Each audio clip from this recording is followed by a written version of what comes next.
નમસ્કાર વિદ્યાર્થી મિત્રો. ધોરણ 11 ગુજરાતી પ્રથમ ભાષા ગદ્ય નંબર 22 જમાના પ્રમાણે. વસુબેન ભટ્ટ એના લેખક છે.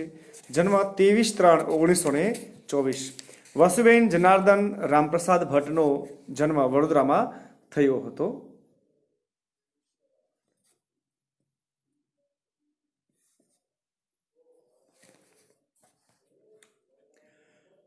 હાલ તેઓ અમદાવાદમાં રહે છે.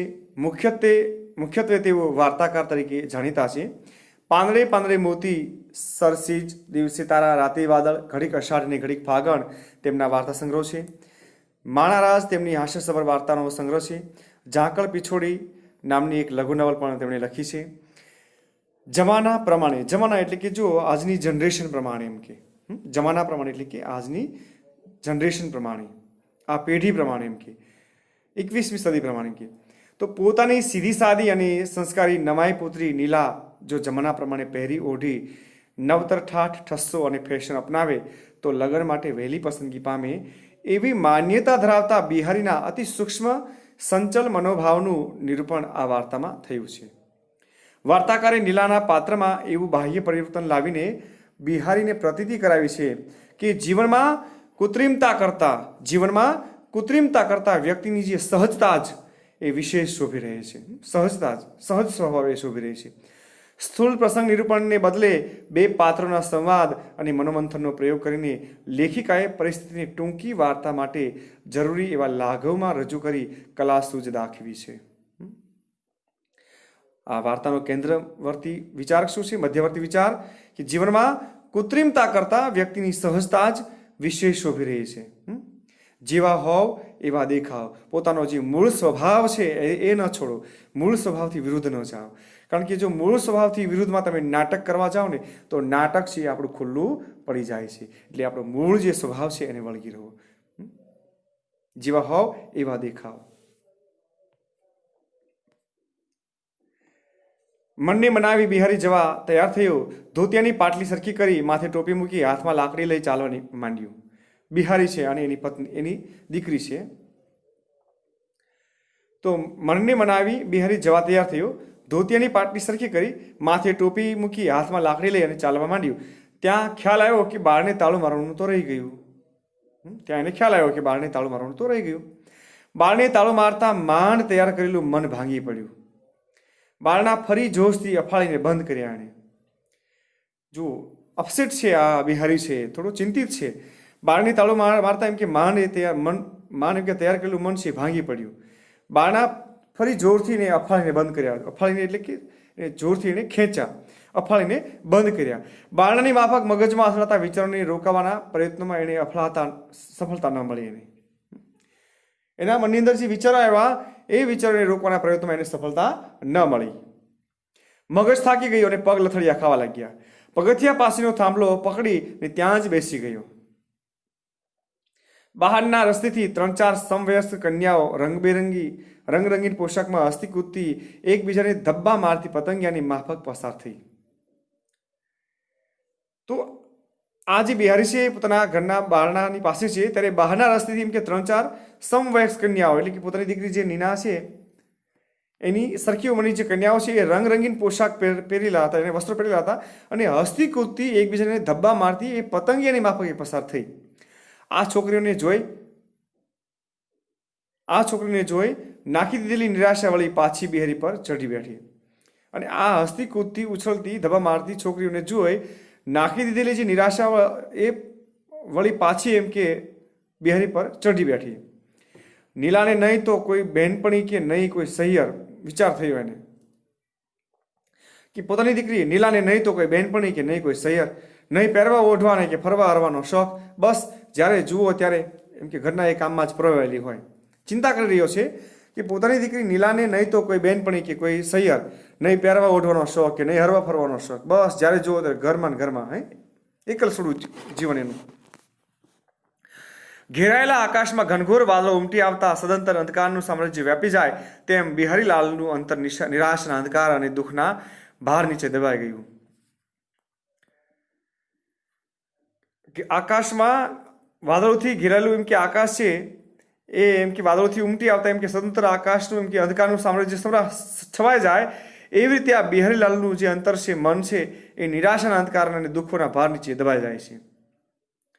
દબાવી રાખેલો ડૂમો હમણાં છૂટો પડશે એવો ભય લાગતા બિહારીએ ખોખરા ખાય મનને સ્વસ્થ કરવાનો નિષ્ફળ પ્રયત્ન કર્યો એણે. હવે જે આ ડૂમો આવી ગયો તો એને છુપાવવા માટે થઈ અને એ પ્રયત્ન કરે છે, પણ એ હમણાં ભયના લીધે એમ કે બહાર આવી જશે. પરંતુ એ બિહારી છે એ ખોખરો ખાય અને મનને સ્વસ્થ કરવાનો નિષ્ફળ પ્રયત્ન કરી રહ્યો છે. પગથિયા ઉતરી કંપાઉન્ડમાં હિંચકા સુધી પહોંચતા તો એ હાંફી ગયો.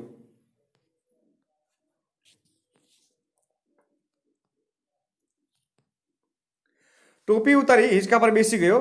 બૂટ કાઢી હિંચકાને જોશથી લાત મારી અને તરત જ ખોળામાં મૂકેલી લાકડીથી હિંચકાની ગતિ અટકાવી દીધી. હવે આ પગથિયા ઉતરીને કમ્પાઉન્ડમાં જે હિંચકો હતો ત્યાં સુધી એ પહોંચ્યો. ત્યાં તો એ હાંફી ગયો. ટોપી ઉતારીને હિંચકા પર બેસી ગયો. બૂટ કાઢીને હિંચકાને જોરથી એમ કે જોશથી લાત મારી અને તરત જ ખોળામાં જે મૂકેલી લાકડીથી હિંચકાની ગતિ છે એને અટકાવી દીધી. થોભાવ્યો હિંચકો. જમીન પર લાકડી ખોસી એની પર દાઢી ટેકવી એ ફરી પાછો વિચારમાં પડી ગયો. લાકડીની તીક્ષ્ણ અણીથી જમીનમાં જેમ જેમ ઊંડે ખોદતો ગયો તેમ તેમ વિચારમાં પણ એ એટલો જ ઊંડો ઉતરતો ગયો. કંઈક ગુઢ રહસ્ય, કંઈક ગુઢ ઊંડા વિચારોમાં એ છવાયેલો જોવા મળતો હતો. છોકરીઓને લટકા ઓછા કરવા માટે, ભટકવા માટે, રમતિયાળપણા માટે, આખો દિવસ બેનપણા સહીપણા માટે બાપે કહેવું પડે એને બદલે આ તો સાવ ઊંધું પોતાની નીલા દીકરી વિશે વિચાર કર્યો છે કે બીજાની છોકરીઓને અરે કહેવું પડે છે, ટોકવી પડે છે, રોકવી પડે છે કે મર્યાદામાં રહેવા માટે ટકોરવી પડે છે. છોકરીઓને લટકા ઓછા કરવા માટે, ભટકવા માટે, રમતિયાળપણા માટે, આખો દિવસ બેનપણીઓને સહીપણા માટે બાપે કહેવું પડે છે. એના બદલે અહીંયા તો સાવ ઊંધું જ છે એમ કે મારે તો કંઈ કહેવું જ નથી પડતું એમ. નીલા તું શું કરવા આવા જાડા ખાદીના ધાબળા પહેરે છે? નીલા તું શું કરવા કોઈને મળવા હળવા જતી નથી? બસ આખો દિવસ એકલી વાંચા જ કરે છે. અને આ બધા માટે બિહારી જવાબદાર હોય તેમ એના અંતરે એના તરફ આંગળી ચીંધી. બિહારી છે એ વિચાર કર્યો છે કે નીલા પોતાને મનને કહી રહ્યો છે કે નીલા તું શું કામ એમ કે આવા જાડા ખાદીના ધાબળા પહેરે, સાદા કપડાં પહેરે છે? નીલા તું શું કરવા એમ કે કોઈને મળવા હળવા જતી નથી? એ આખો દિવસ એકલી વાંચા જ કરે છે એમ. અને આ બધા માટે એમ કે બિહારી જ પોતે એના જવાબદાર હોય એના વર્તન માટે એ પોતાના અંતરને તરફ આંગળી ચીંધે છે. નીલાના જન્મ પછી ગુણિયલ માંદી સાંજે રહેવા લાગી. સુવાળમાંથી કંઈ એવો રોગ પેઠો કે એની કેડે જ તોડી નાખી. હવે નીલાનો જન્મ થયો પછી આ બિહારી છે એની પત્ની ગુણિયલ એ સાજી માંદી રહેવા લાગી અને એ સુવાળમાંથી એને કોઈક રોગ લાગુ પડ્યો છે અને એ રોગ પછી એ રોગમાંથી ઊભી થઈ શકે નહીં. એણે એની કેડે જ તોડી નાખી. પછી એ બેઠી થઈ નહીં. નાની નીલાને સાચવવાની, ઘરના કામકાજની, નોકરી કરવાની અને ગુણિયલની ચાકરી કરવાની, આમ બધી જવાબદારી બિહારીને માથે આવી પડી. હવે ગુણિયલ છે એ ખાટલામાંથી ઊભી થઈ શકી નહીં એટલે આ નાની નીલાને સાચવવાની, ઘરના કામકાજની, નોકરી કરવાની અને ગુણિયલની ચાકરી સેવા કરવાની આ બધી જવાબદારી છે એ બિહારીની માથે આવી પડી. સવારના વહેલી ઉઠી કાચું કોરું પકાવી નીલાને તૈયાર કરી ગુણિયલને દવા આપી બિહારી નોકરીએ જતો અને બાકીનું કામ પતાવી દેતો. ઘરનું કામકાજ, નીલાની ઉઠવેઠ અને ગુણિયલની માંદગીમાં એની જિંદગી વણાઈ ગઈ હતી. હવે આ જે બિહારી છે એ બધી જવાબદારી માથે આવતા વહેલો સવારે જાગે, કાચું કરવું એમ કે બધું પકાવી અને નીલાને તૈયાર કરી સ્કૂલે મોકલી, ગુણિયલને દવા આપી અને બિહારી છે એ નોકરી જતો અને બાકીનું કામ છે એ પોતે એમ કે જાતે પતાવી દેતો. ઘરનું કામકાજ, નીલાને ઉઠવેઠ અને ગુણિયલની માંદગીમાં એની જિંદગી વણાઈ ગઈ હતી. બસ એમાં જ એ પરોવેલું જીવન હતું. ઓફિસમાં સૌ કોઈ એના તરફ આદર અને લાગણીથી જોતા કે આટલી બધી તકલીફમાં થઈ અને આ નોકરી કરવાની છે, આવે છે, દીકરીને સાચવવાની, પત્ની બીમાર છે, ઘરનું કામકાજ, એ કેટલી બધી તકલીફ એને એમ કહે છે. એટલે સૌ એને આદર અને લાગણીથી જોતા. એનું કામ આટોપી આપવામાં મદદ કરતા કર્મચારીઓ છે. પોતાને ઘેર કંઈ સારું ખાવાનું બનાવ્યું હોય તો બિહારી માટે ડબ્બામાં લઈ આવતા અને આગ્રહ કરી જમાડતા પણ ખરા. જમાડતા બિહારીની આંખમાં આંસુ આવી જતા અને કોળીઓ ગળામાં જ ભરાઈ રહેતો. જમતા બિહારીની આંખમાં આંસુ પણ આવી જતા અને કોળીઓ ગળામાં જ ભરાઈ રહેતો કે એક તો દીકરી નાની છે, પત્ની બીમાર છે, ઘરનું કામકાજ, નોકરી અને આ સહકર્મચારીઓ પણ કેવા માયાળુ છે એમ કે નીલુએ જન્મ ધરીને આવું સ્વાદિષ્ટ ક્યારેય ખાધું નથી. રોજ એ જ ભાખરા ચોપડાને શાક. પોતાની આંખમાં જજળી આવી જાય છે કે નીલુ એમ કે પોતાની દીકરી નીલુ એ નીલુએ જન્મ ધરીને આવું સ્વાદિષ્ટ ક્યારેય ખાધું નથી, કારણ કે પત્ની બીમાર છે, કેવી રીતે સ્વાદિષ્ટ જમવાનું બનાવી હતી. અને પુરુષ છે એટલે પુરુષને કાંઈ સ્ત્રીનું જેવું તો બહુ બનાવતા આવડે નહીં, એટલે દુઃખી થાય છે કે નીલુ પોતાની દીકરી એમ કે નીલુએ જન્મ ધરીને આવું સ્વાદિષ્ટ ભોજન ક્યારેય જમી નથી. બસ એને એમ કે રોજ ભાખરા અને 4 પડ્યા રોટલા અને શાક જ ખાધું છે. બિહારીને અંતરાય જતું બિહારીને, અને ગળામાં ભરાયેલો કોળિયો માંડ પાણીને ધકે ઉતરતો. કોઈ નિકટના સાથીઓ તો એને આગ્રહ કરીને જમાડતા અને કહેતા નીલુ માટે જુદું પડીકું લાવ્યા છે, ત્યારે એની આંખો અહેસાનથી જોઈ રહેતી કે આ લોકો કેવા એમ કે માયાળુ છે, એમ કે સ્નેહાળ વ્યક્તિઓ છે. માંદી ગુણિયાલ એવા જ અહેસાનથી બિહારી તરફ જોતી, અને એ પડીકું છે એ ઘરે લાવતો બિહારી, ત્યારે માંદી ગુણિયાલ છે એ એવા જ અહેસાનથી બિહારી તરફ પણ જોતી કે પોતાના પતિને કેટલું બધું પોતે ખાટલામાં પડી છે અને પોતાને એ બધું કામ કરવું પડે છે, એમ કે બિહારીને. મોટા કરોડપતિને પરણ્યો હોત તોય આવી ચાકરી ન પામત. પોતે વિચાર કરે છે કે મોટા કરોડપતિને પામી હોત તોય બિહારી જે સેવા કરી રહ્યો છે એવી ચાકરી ન પામે, તેમ કે. આટલી ચાકરી અને મોંઘીદાર દવા કર્યા છતાં ગુણિયલના જીવનનો અંત આવ્યો. આટલી બધી ચાકરી કરી, મોંઘીદાર દવા કરી છતાં એમ કે ગુણિયલના જીવનનો અંત આવી ગયો.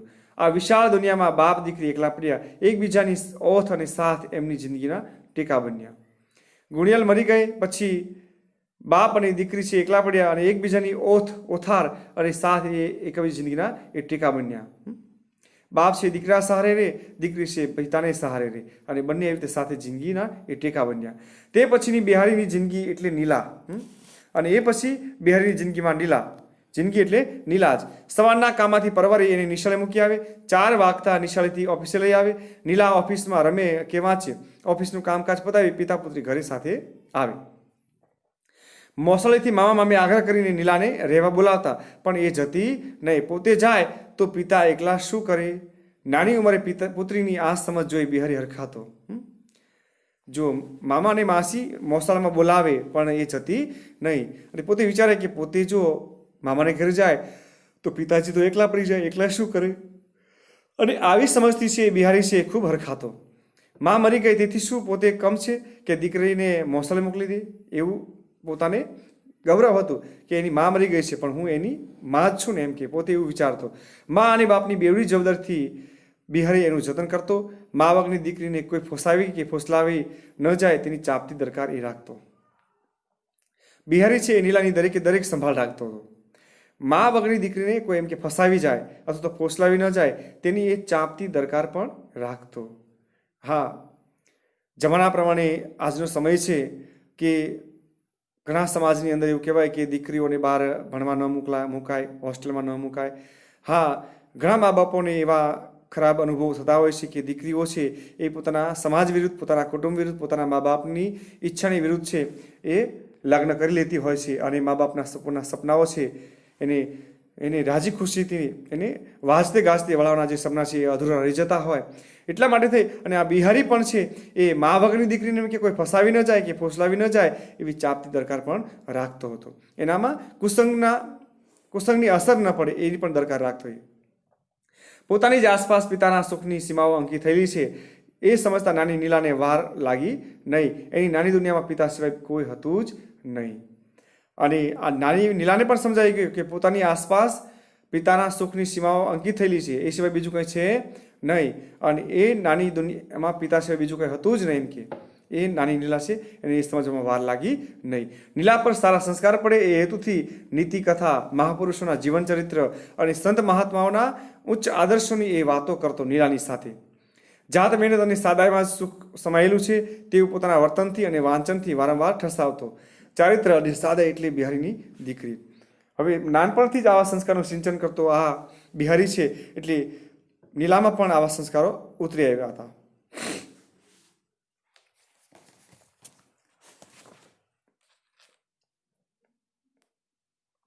ઠોકી ઠોકીને કહેવામાં આવેલી આ વાતોથી નીલાના મગજમાં પણ એવી તીવ્ર છાપ ઉપસી હતી કે બીજી સામાન્ય છોકરીઓ કરતાં એ નિરાળી હતી.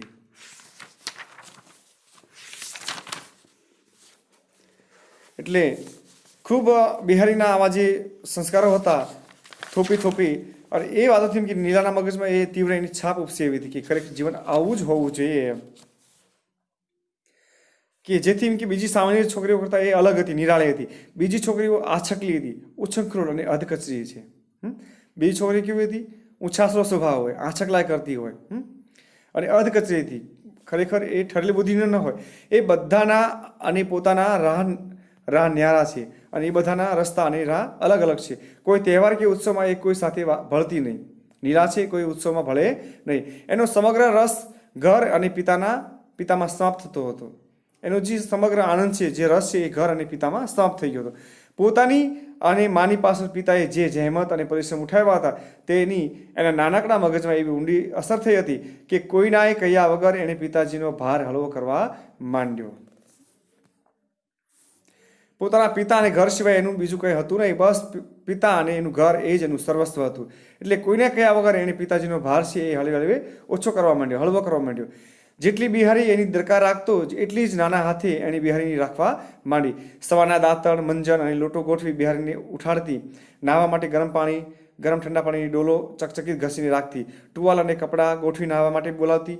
બિહારી નાહી ઉઠે તે પહેલાં પૂજાનો સામાન, પ્રસાદ અને માળા નજર પડે એ રીતે તૈયાર કરી રાખતી. છાપા અને ટપાલ મુકરર જગ્યાએ રાખતી, નક્કી કરેલી જગ્યાએ રાખતી. નિશાળના સમય પહેલા બધું પરવરી જતી અને બાપ દીકરી સાથે નીકળી જતા. આટલું બધું ધ્યાન છે એ દીકરી રાખતી. નિશાળેથી સીધી ઘરે આવી અને તરત જ કામે ચડી જતી હતી. પોતાની દીકરી આજકાલની છોકરીઓ કરતાં બધી જ રીતે ચડિયાતી છે એ વિચારે બિહારીની ઈચ્છાથી ગજગજ ફૂલતી કે મારી દીકરી છે એ બધાથી અલગ છે, એમ કે ચડિયાતી છે. એનાથી ગૌરવ અનુભવતો. આમ છતાં એને વધતી જતી ઉંમર જોઈ એક પ્રકારની સતત મૂંઝવણ એને સતાવ્યા કરતી હતી. બિહારી છે એ નીલાની વધતી જતી ઉંમરને લીધે એ ચિંતિત હતો. નીલાને લાયક છોકરાઓની તે ચકાસણી કરવા લાગ્યો. નીલાની સરખામણીમાં દરેક છોકરાની ગુણવત્તા અને કક્ષા ઉતરતી જ લાગતી કે નીલા જેવો કોઈ છોકરો હજી સુધી એને ધ્યાનમાં આવ્યો નહોતો. પોતાનામાં અને પારકામાં એટલો ભેદ હોય જ એમ વિચારી એણે નીલા માટે પ્રયાસો શરૂ કરી દીધા, મૃત્યુ ગોતવાના શરૂ કરી દીધું. નીલાની સંમતિ પછી જ આ અંગે આગળ પગલું ભરવું સારું એમ સમજી એ એના વિચારો જાણવા કોશિશ કરતો. પણ નીલા તો આ અંગે કંઈ વિચાર કરવા જ ના પાડતી.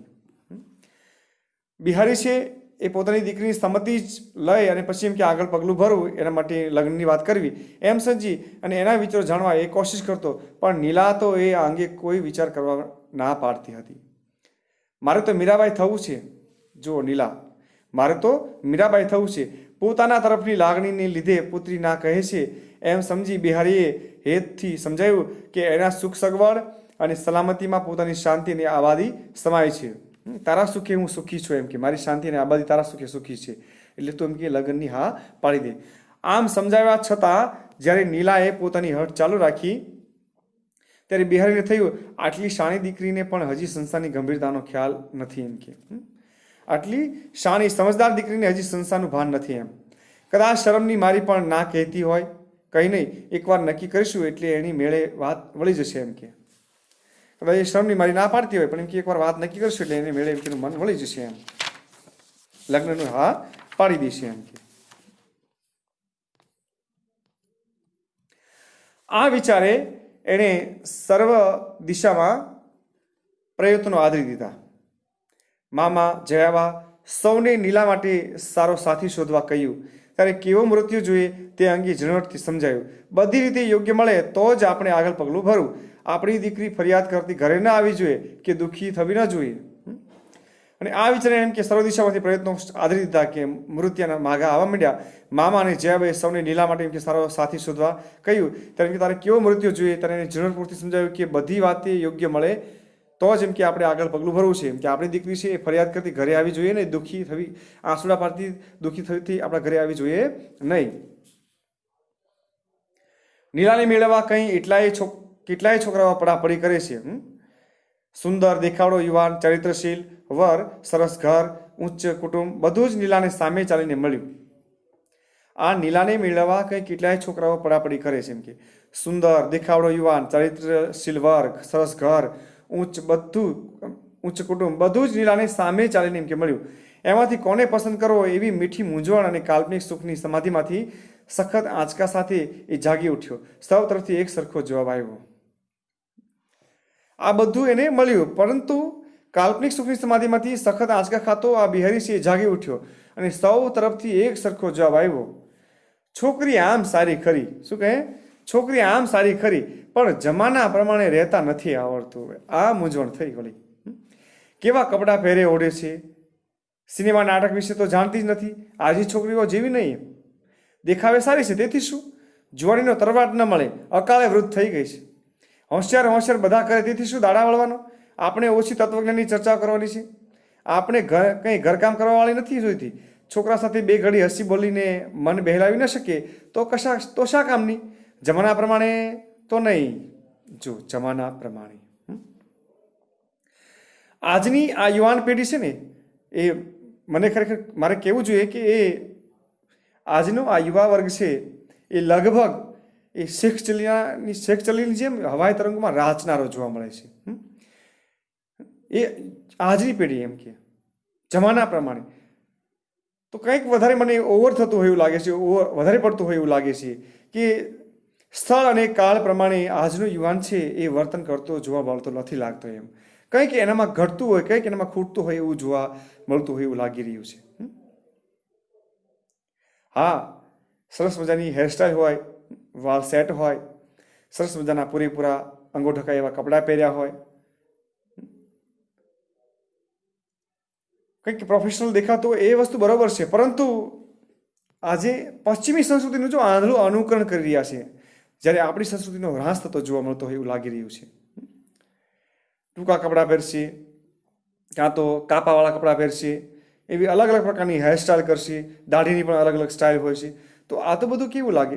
આ તો બધું એ આપણા સમાજને યોગ્ય નથી, આપણા સમાજની એ સભ્યતા નથી. પણ તેમ છતાં ઘણા બધા સભ્ય સમાજના આજના જે બાળકો છે એ શહેરીકરણને લીધે હોય કે પછી શેના લીધે હોય, એ આવા વર્તન તરફ, આવા પહેરવેશ તરફ એ વળી ગયા છે.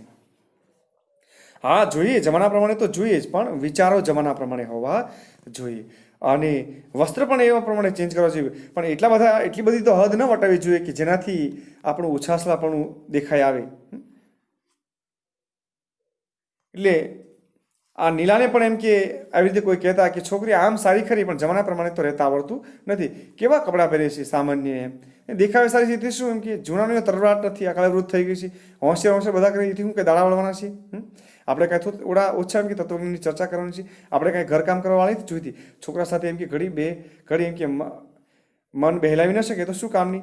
હા, જરૂરી છે આજના જમાના પ્રમાણે વસ્ત્રો પહેરવા જોઈએ, પણ એટલા બધા વસ્ત્રો ઓવર ન થવા જોઈએ. હેરસ્ટાઈલો છે તો એટલી બધી ઓવર ન થવી જોઈએ. આપણો જે સ્વભાવ છે, આપણી જે બોલીઓ છે, આપણી જે એ બહુ ઓવર થવી જોઈએ નહીં કે જેનાથી બીજાને એમ લાગે કે ભાઈ આ તો બહુ મોટકડી થઈ ગઈ છે, આ તો બહુ ઉછાસલી થઈ ગઈ છે, એવું લાગવું જોઈએ નહીં. બીજાને મને એ સારું લાગે એવું બોલવું જોઈએ. અને મન બહેલાવાની વાત છે તો હા, એ પણ જરૂરી છે. એમ સાવ જૂના વિચારોથી આપણે બાંધી મુઠ્ઠી અને બેસી જઈએ એવું ચાલે નહીં, એ પણ યોગ્ય છે. તો આવા જવાબોએ બિહારીના સમગ્ર અસ્તિત્વને હચમચાવી નાખ્યું. ધગધગતા તાપ ઉપર મૂકેલું લોખંડ જેમ ધમણના એક એક આંચે વધુ ઉછળે તેમ આવા એક એક જવાબથી બિહારીના જ્ઞાન તંતુઓ તપીને છૂટા પડતા હતા. પવનનો તીક્ષ્ણ સુસવાટાના કારણે વિધિ આરપાર નીકળી જાય અને ધાક પડતો જાય તેમ આ જવાબો એના હૃદયને આરપાર વિધિ પરાજયથી મૂઢ બનાવી ગયા. હોંશથી ઊભી કરેલી નવી ઇમારત પહેલાં જ ચોમાસી બેસી જાય તેવું એનું મન ભાંગી ગયું, પીલાઈ ગયું. બિહારીને ગર્વ થતું પોતાની દીકરી છે એમ કે બધાથી નિરાળી છે, અલગ છે, એમ કે બીજા જેવી નહીં. એમ બીજાની છોકરીને કહેવું પડે કે મર્યાદામાં રહેવું, એમ પણ મારી દીકરીને તો એવું કંઈ કહેવું ન પડે, પોતે જ એમ કે એટલી બધી સમજણી છે. એમ અને જ્યારે એને કોઈ મૂર્તિયા જોવા આવે અને એને કહે કે છોકરી સારી ખરી, હોશિયાર ખરી, પણ જમાના પ્રમાણે રહેતા આવડતું નથી, ત્યારે આ બિહારીનું હૃદય ચિરાઈ ગયું. અને હોંશથી ઊભી કરેલી ઇમારત જેવું કે એ પહેલા ચોમાસા કે બેસી જાય એવું મન એનું ભાંગી ગયું. નીલાનું આવું નસીબ, નીલાનું આવું ભાવિ. નીલાને આ જવાબની ખબર પડે તો મનને વાળી એણે નીલાને હસતા હસતા કહ્યું, નીલા તું મીનાની જેમ 2 શેર વાળ લેતો. નીલાને કહે છે, નીલા તું મીનાની જેમ કે વાળમાં 2 શેર પાડતો, 2 ચોટલા લેતો. નીલા બિહારી સામે કૃત્રિમ રોષથી જોઈ રહી. થોડી વાર હસીને લાડથી કહ્યું, છી, બોચીમાં વાળ લટક્યા કરે એ મને ફાવે નહીં. નખરાળી છોકરીઓ 2 શેર વાળે, મને તો અંબોડો જ ગમે. જો નીલાએ જવાબ આપ્યો કે છી એ મને ગમે નહીં એમ કે. અને આ બધું કોણ કરે? નખરાળી છોકરીઓ હોય ને એ બેસર વાળે, મને તો અંબોડો જ ફાવે એમ કે. ખરેખર વિદ્યાર્થી મિત્રો કે વિદ્યાર્થીનીઓ, અંબોડો લ્યો કે ચોટલો લ્યો, વાળની કોઈ પણ હેરસ્ટાઈલ લ્યો, પરંતુ એનાથી કાંઈ પણ તમને તમારા વ્યક્તિત્વ ફેર પડવાનો નથી. તમારા સ્વભાવથી તમે જમાના પ્રમાણે બનો. તમારો સ્વભાવ છે એ જમાના પ્રમાણે કેળવતા શીખો તો બધું જ ઓટોમેટિક તમને આવડી જશે. બહુ ઉછાસલું કે નખરાળું જીવન સારું નથી. ઓવર નહીં સારું બહુ. આવા આવાસથી પહેલા ખુશ થનાર બિહારી શોભીલો પડી ગયો. પોતાની વધતી જતી ઉંમરને લીધે હમણાં પિતાજી જુદી રીતે વિચારી રહેશે એમ નીલાને લાગતું હતું. કે પિતાજી છે એ પોતાની યુવાન અવસ્થા થઈ છે એટલે વિચારતા હશે એવું લાગતું હતું. વળી થોડા દિવસ પછી હિંમત કરી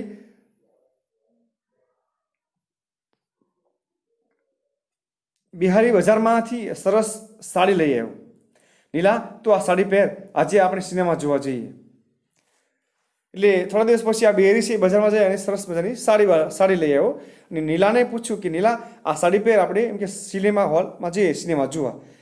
ના, મને આવી ઝીણી સાડી પહેરવી ગમે જ નહીં. જુઓ, આ ખાનદાની દીકરી છે એ કહી રહી છે કે ના, મને આવી ઝીણી સાડી પહેરવી ગમે જ નહીં. ઝીણી એટલે કે આછી સાડી.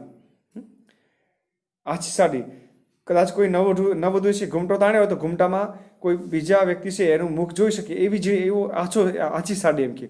તો કે ના, મને આવી ઝીણી સાડી પહેરવી ગમે જ નહીં. આછકલું લાગે. કેવું લાગે? આછકલું લાગે એમ કે. એ મને એમ કે પહેરવી ગમે નહીં. કયું પિક્ચર સારું છે કે જોવાનું મન થાય? નીલા કહે છે કે અત્યારે પિક્ચર કેવા સારા આવે છે જોવાનું મન થાય એમ કે. કોઈ સારા પિક્ચર નથી હોતા એમ કે. આ જવાબ પછી એને થયું કે પિતાજીને હમણાં એકલવાયું લાગે છે. હું ગમે એટલું કરું તોય, અને આ વિચાર સાથે બિહારીની રૂચિ તેવું કરવા એ તૈયાર થઈ. એટલે નીલાને એવું લાગ્યું કે આ જવાબ પછી એને થયું કે પિતાજી હમણાં એમ કે એકલા લાગે છે, એકલવાયું લાગે છે. હું ગમે તેટલું કરું તો એમ કે એને, અને આ વિચાર સાથે બિહારીને એમ કે રૂચે ગમે એવું કરવા એ પોતે તૈયાર થઈ. તમને મન હોય તો ચાલો જોવા જઈએ. વળી અટકી એણે કહ્યું, તમને વળી ક્યારથી આવા સિનેમા જવાનું મન થયું એમ કે. પિતાજીને કહે, તમને મન હોય તો ચાલો જઈએ એમ કે. અને તમને વળી ક્યારથી આવા સિનેમા જોવાના મન થયું? મને મન થયું હશે એવો ખ્યાલથી પૂછતા હો તો ભૂલ કરો છો. તમે એવું ઈચ્છતા હોય કે નીલાને ફિલ્મ જોવાની ઈચ્છા થઈ છે, તો ના, મને કોઈ પ્રકારની ઈચ્છા થઈ નથી, તો એમ કે તમે ભૂલ કરો છો. નીલાના આ જવાબથી બિહારી વિચારમાં પડી ગયો. કોઈ ભૂલ કરતા જાણે પકડાઈ ગયો હોય એવા ભાવથી એણે કહ્યું, હા, હું તો તારી પરીક્ષા કરતો હતો. એમ તે કહી હું નાપાસ થઉં? કોની દીકરી છું? જો નીલા પણ કહે છે કે એમ તે કહી હું નાપાસ થાઉં, હું કોની દીકરી છું? બિહારી એમ કે. નીલાના આવા જવાબથી પહેલાં તો બિહારી કેટલો હરખાતો, પણ આજે કૃત્રિમ હાસ્ય સાથે એણે કહ્યું, ના, પણ નીલા, તારે હવે થોડા સારા કપડાં ઘરેણા પહેરી બધા સાથે ભળવું જોઈએ, ફરવું જોઈએ.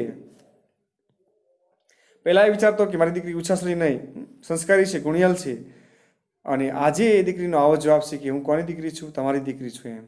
અને આવા જવાબ સાંભળી અને બિહારી છે એ કૃત્રિમ હાસ્ય સાથે કહ્યું કે ના, પણ નીલા, હવે તારે સારા કપડાં પહેરવા જોઈએ, ઘરેણા પહેરી તારે બધા સાથે ભળવું જોઈએ, જમાના પ્રમાણે રહેવું જોઈએ. કંઈ કારણ? નીલાએ લાડથી લહેકો કરી પૂછ્યું એમ કે કાંઈ કારણ કે આવું ના કરે તો પછી તને પરણે કોણ? તે અહીં પરણવું છે કોને? નીલાએ કહ્યું, તે અહીં પરણવું છે કોને? નીલાના આવા લાડ અને લહેકાથી ખુશ થવાને બદલે બિહારીની ચિંતાઓ અનેક ગણી વધી ગઈ. નીલાના જવાબથી બિહારીને થાક લાગ્યો. નીલાને સમજાવી એને કહેવું હતું કે આ ડોશીવડા કામ ન લાગે. નીલાને સમજાવી અને એને કહેવું હતું કે આ ડોશીવડા છે એ કામ ન લાગે.